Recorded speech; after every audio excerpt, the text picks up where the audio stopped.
Have you gotten snow yet? Oh, I love snow, especially when it's powdery. And just, it's definitely not the same in Oklahoma. Growing up in Oklahoma, it was always ice, never snow. But here in Colorado, it's snow. But anyway, in case you don't get snow, you can still enjoy the snowy season. So I'm going to be showing you a quick way to make some paper snowflakes. All you'll really need is some scrap paper. The color doesn't really matter. If you don't want white snowflakes, you could have red or green or brown or whatever color. Just don't eat the yellow snow. You'll obviously need some scissors, some paper scissors. Don't steal your mother's sewing scissors. It doesn't ever work out for the kid. Sorry. A pencil is very helpful if you want to sketch out what your design will look like on your snowflake before you cut it out. And that'll make sense later if you don't know what I'm talking about. I'm also going to be making a snowflake paper chain, really just a white paper chain. I have lots of scrap paper, we recycle a lot, so I've been digging through my bin and I have cut up several pieces. You also will need a glue stick or tape or staples, something to make them into a loop. A glue stick works great and it's really not very messy. Bonus! My strips for my snowflake chain, or just paper chain, it doesn't really have snowflakes on it, but maybe it will. Stay tuned. These are 8.5 by 1 inch, and these are 4 1/4 by 1/2 inch. After you have a bunch of strips cut, you can start gluing them into circles, or stapling them, or taping them, using a little dot of glue. A glue stick really works great for me. So I just put a little bit of glue there and then overlap about 1/2 inch, or however much you have the glue. And then set this piece aside so it can dry nicely. And then once you get a whole bunch of them, you can start looping them together. So thread 2 onto 1 strip, and then you'll place glue on the end here. And then you'll glue that together. This was a bit of a fun tradition for my brother and I when it would get close to Christmas, probably around Thanksgiving time. He and I would see how long we could make paper chains because my dad had a lot of scrap paper, and when we were little we didn't care if it had writing or printing on it at all.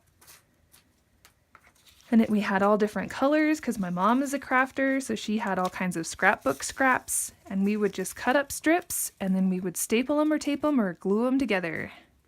We once got all the way around our family room. I was pretty proud of us. So basically just continue in this manner until you get a length that looks good to you. I'm also going to be making a little tiny one just because I thought that would be really cute. When you're pre-gluing your strips together, make sure that you don't do more than half of your strips, because if you do that, you won't be able to attach them together. And that would not be very fun. You want to make sure that you have more strips than circles. For the snowflakes, we'll need a square. Doesn't matter what size. Bigger is usually a little bit easier to work with, but in order to make a square from a scrap piece like this, you can just fold it along the line. As long as it has straight edges, fold it this way. And then once that's folded, cut along here.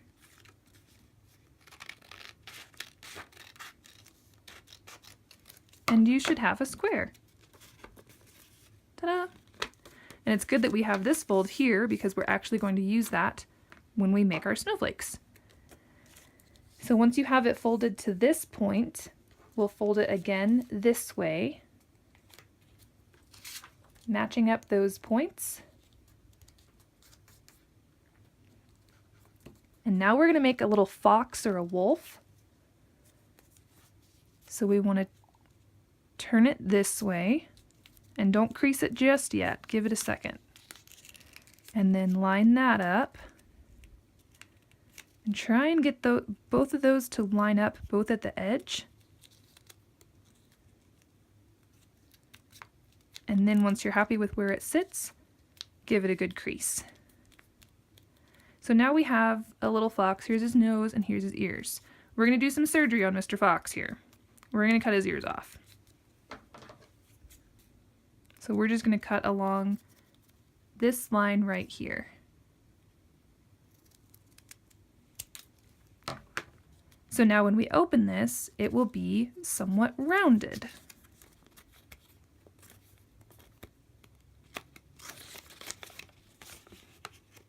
Almost looks like a coffee filter. Coffee filters are also a great thing to make snowflakes out of, just in case you were curious. So I'm going to go ahead and fold that back up, and then we will start cutting out our snowflake. Keep in mind you don't want to cut all the way across your snowflake. You just want to keep to the edges. I'm going to bring my handy dandy trash can into the shot with all my yucky trash in there, just to make the cleanup process a little bit easier on me. So go ahead and cut out any shapes that you want. And if you want to, you can draw out your design with the pencil. So if you want to make a little heart, just draw half of it. So you'll just make kind of like a teardrop shape. Right like this. And then cut along that line that you just drew. So now when we open this, there's a little heart. The more that you cut out, the flimsier it'll be. And then if you want to, you can also come in on the edges that we cut the little wolf's or fox's ears off. So this one looks pretty finished to me. I can't really see anywhere else that I'd be able to cut out. You can also find some great templates if you Google snowflake templates. You can just kind of trace it or eyeball it onto your own design. So here is my finished little snowflake. And then to hang it, you can either just do fishing wire or yarn, scrap yarn of any kind. And you can either go through one of these holes or you can poke a hole with a hole punch if there's enough room for it. Oh, a little baby Christmas tree with a baby paper chain. That turned out really cute.